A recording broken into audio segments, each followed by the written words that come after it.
অর্ধেক হজযাত্রীর সেবা চুক্তি সম্পন্ন করেনি হজ এজেন্সিগুলো, অথচ সময় বাকি মাত্র 4 দিন। ধর্ম উপদেষ্টা আফম খালিদ হোসেন জানিয়েছেন, 14 ফেব্রুয়ারির পর সময় বাড়াবে না সৌদি সরকার। এজেন্সির গাফিলতিতে বিড়ম্বনা সৃষ্টি হলে সংশ্লিষ্ট এজেন্সিকেই দায় নিতে হবে।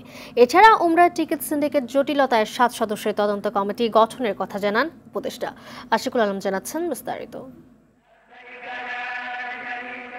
এবার পবিত্র হজ পালনের উদ্দেশ্যে নিবন্ধন করেছেন ৮৭,১০০ জন। এর মধ্যে সরকারি ব্যবস্থাপনায় ৫,২০০ এবং বেসরকারি ব্যবস্থাপনায় হজে যাবেন ৮১,৯০০ জন যাত্রী।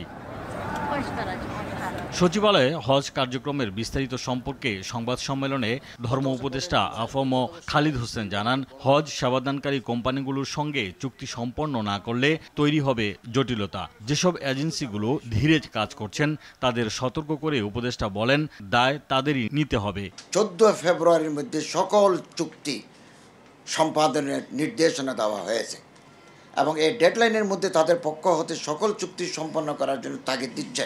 ডেডলাইন 14 ফেব্রুয়ারি এবং এটা কোনোভাবেই বাড়ানো হবে না। এই পর্যন্ত আমাদের অর্ধেকের বেশি করেছেন, আর অর্ধেক এখনো বাকি আছে, সময় আছে মাত্র 4 দিন। ওমরাহ হজ যাত্রীদের টিকিটে বাড়তি দামের বিষয়ে উপদেষ্টা বলেন, সিন্ডিকেট বাণিজ্য চলতে দেয়া হবে না। এই যে অস্বাভাবিক মূল্য বৃদ্ধি করল, দ্বিগুণ ত্রিগুণ চতুর্গুণ, এর সাথে কারা জড়িত?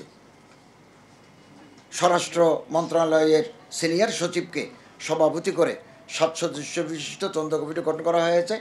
15 কার্য দিবসের মধ্যে কমিটি প্রতিবেদন দেবে এবং এগুলো একটা টাস্কফোর্স 13 সদস্য সমন্বয়ের টাস্কফোর্স গঠন করা হয়েছে এবং ওনারা মনিটর করবেন।